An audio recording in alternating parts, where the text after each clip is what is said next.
बिहार की राजनीतिक गलियारों में पिछले कुछ दिनों से ये चर्चा चल रही थी कि नीतीश के मन में क्या है। ये चर्चा अब और आगे बढ़ गई है और अब अटकलें हैं कि नीतीश कुमार अगले 48 घंटे में बड़ा फैसला ले सकते हैं। बड़ा फैसला या एनडीए में जाने का फैसला है, नीतीश इसके संकेत भी दे रहे हैं। सवाल यह है कि आखिर नीतीश फिर क्यों पाला बदलने की तैयारी कर रहे हैं।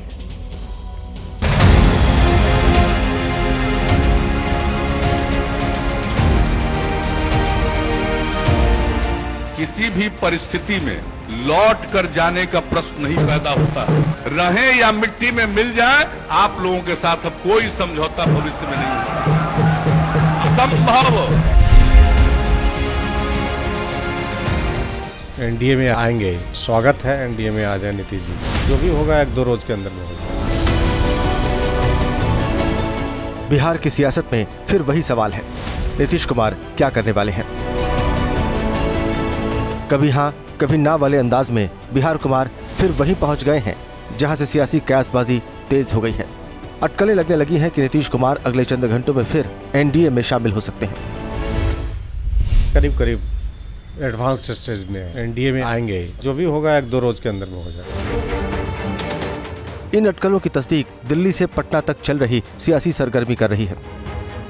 पटना में नीतीश ने जेडीयू के दिग्गज नेताओं के साथ बैठक की। राबड़ी देवी के आवास पर आरजेडी के दिग्गज नेताओं का जुटान हुआ, तो दिल्ली में अमित शाह ने बीजेपी के दिग्गज नेताओं के साथ बिहार के हालात पर चर्चा की। सवाल यह है कि आखिर मजे से चल रही महागठबंधन की सरकार में ये संकट कैसे आ गया।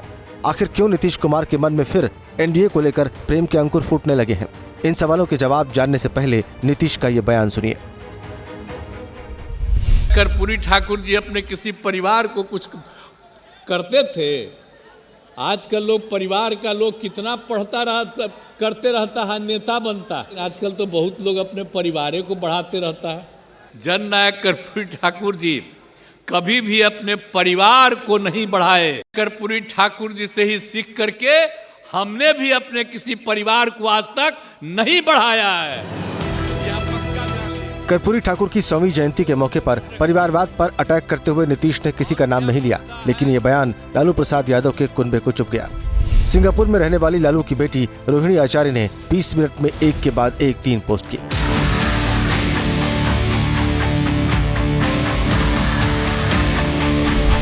रोहिणी ने भी अपने पोस्ट में किसी का नाम नहीं लिया था, लेकिन जाहिर है निशाना नीतीश थे।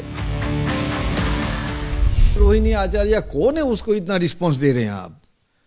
अब हमारा ही बेटा कहीं कोई ट्वीट कर देगा। आजकल के जो हालात है ट्वीट में आने का और सोशल मीडिया में छाने का, जो एक बीमारी लग गई है बच्चों को और कुछ लोगों को, ये तो बीमारी है, ये छोड़िए ना इसको। वो बच्ची हैं, छोटी बहन है, उन्होंने जो कहा है, कहाँ से कहा, किसको कहा ये नहीं मालूम। वो क्या बोली नहीं बोली उस पर बहुत टिप्पणी भी नहीं करना है ना उसको। मतलब बहुत ज़्यादा जैसे मीडिया में देख रहा हूँ, 1-2 जगह और आया है, मुझे मिलने लोग आए थे, क्योंकि मतलब इसका नहीं है।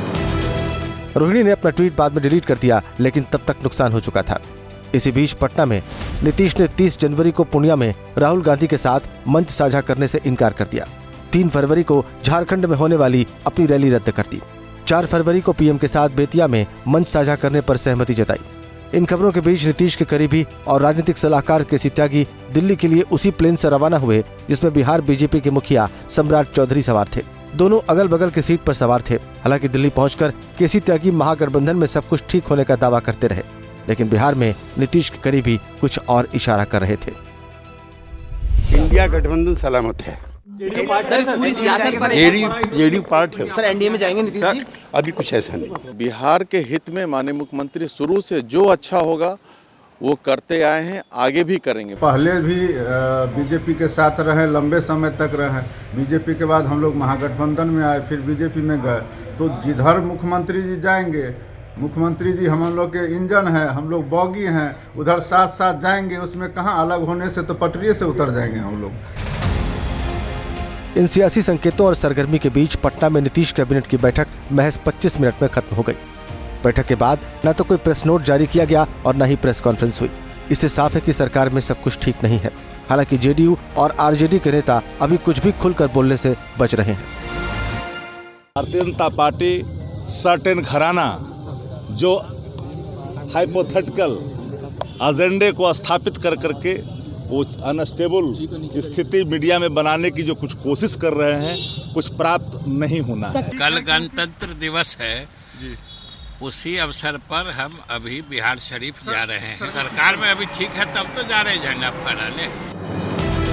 इंडिया गठबंधन में अनदेखी और सीट शेयरिंग को लेकर चल रही खटपट से नीतीश पहले से नाराज थे। जेडीयू का एक बड़ा धड़ा लोकसभा चुनाव को देखते हुए नीतीश पर एनडीए में वापसी का दबाव बना रहा था।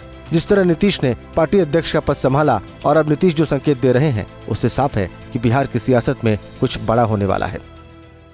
आज तक मैंने अगर चुनाव को लेकर कोई भविष्यवाणी की है, बहुत मैं करता नहीं हूं, तो शायद ही कभी गलत हो सकता है, गलत नहीं होता है। तो बिहार के चुनाव के नजरिए से, लोकसभा के नजरिए से मैं आपको कैमरे पर बता देता हूं, महागठबंधन में नीतीश कुमार अगर चुनाव लड़ेंगे तो उनके दल जदयू को 5 सीट भी नहीं आएगा। राजनीतिक गलियारों में चर्चा है कि बिहार की सियासत में अगले 48 घंटे बेहद अहम है। जेडीयू ने अपने विधायकों को पटना में रहने को कहा है। पटना में आरजेडी नेता फिलहाल वेट एंड वॉच की स्थिति में है। दिल्ली से बीजेपी के दिग्गजों की नजर बिहार पर है।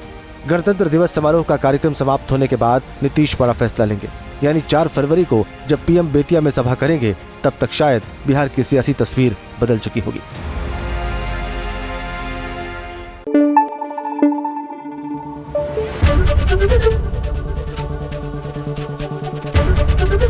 एबीपी न्यूज आपको रखे आगे।